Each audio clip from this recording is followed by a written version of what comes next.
President Donald Trump's tariffs will cost global businesses more than $1 trillion in 2025, with most of the cost being passed on to consumers. Now, that's according to a new analysis from S&P Global. Now, administration officials have insisted that exporters will be forced to bear the greatest share of the levies, but this S&P analysis suggests that that's only partly true. Can you break down the reality in terms of cost burden here? Yeah, as an economist who's read a lot of these studies and have done some myself, I find the range of estimates to be really staggering. And so for someone who's not an economist, it's going to be very hard to put together exactly who bears the cost of what. And I must say the S&P studies are kind of in the ballpark of a lot of Wall Street and academic studies that show that most of the tariff increase is passed through.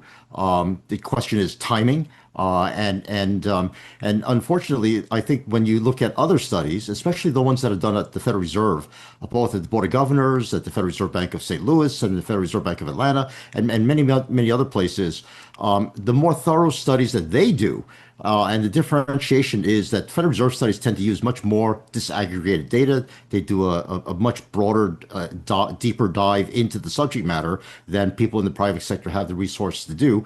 And they found, which Chairman Powell mentioned during his press conference, was that the pass-throughs were actually much smaller than most people had estimated. And surprisingly, it's taken much longer to show up. So that's what he said during his last press conference that guided monetary policy to say that, well, we do expect some impact on prices and consumers will bear some of the burden. But the staff estimates show that that burden is about half of what other estimates have shown. In other words, about a quarter of the tariff increase is really passed on to consumers. And a lot of it is borne by shifting of consumers. People just buy less expensive stuff normally, as you would think. And also firms in their production tend to use different kinds of inputs whenever they can, substitute cheaper inputs. So I think the range of studies has really been mixed. And to say that refrigerators are now $1,000 more than they used to cost before. Well, you ask yourself, how often do you buy a refrigerator? Yeah. Once every 10 years, or a car or a washing machine. So these are the places where most of the tariff increases do show through. But in terms of the impact on consumers, it tends to be less than what people think. So this report states that 1/3 will be borne by companies, with the rest falling on the shoulders of consumers. So you mentioned there things like big ticket items, refrigerators, expensive items that people don't buy a lot of. But where are we talking that people are going to see these price hikes the most? How will people feel the pinch in their day-to-day lives? Well, for those who love guacamole mix, the avocado prices are certainly going to be reflected there. But people tend to substitute. In other words, if you're throwing a party, instead of serving guacamole mix, you'll serve hummus. So I think the ability of consumers to substitute for these expensive items is something that's underestimated.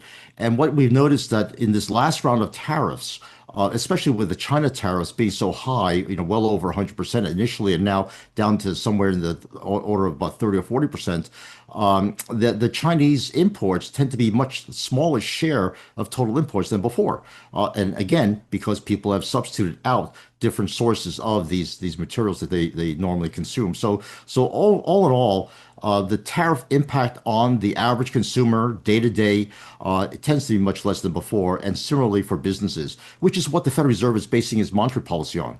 Mm.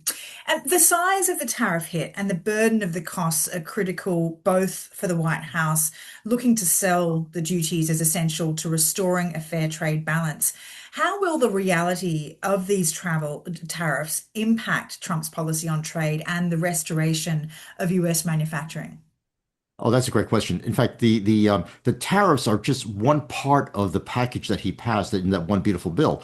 That is really the heart of the MAGA agenda, which is smaller government, lower taxes, and fewer regulations. That's the package that he's offering to both domestic consumers and producers and say, produce more here because it's going to be cheaper to do so. And he's talking to global investors and saying the same message. The U.S. is open for business. We're not shutting ourselves off. We are inviting investors to bring their investments here because we're going to give you more resources because the government's going to be out of your way. We're going to have lower taxes and fewer regulations, so you can get your stuff done faster than anywhere else and before than we're able to do before. And at the same time, if you were to invest here and partner with us, we will give you a tariff barrier to protect you from unfair competition. So the role of tariffs is part of that incentive package to bring investments here. And that really is key because what we will see is that if investments do show up, and a lot of it is being promised, that the jobs being created will create much more in the way of incomes and tax revenues than the tariffs themselves will cost the consumer. So on balance, the Trump administration and Secretary Bessent has made a very strong case that the benefits over the next 3 to 5 years will way outweigh the costs of these tariffs.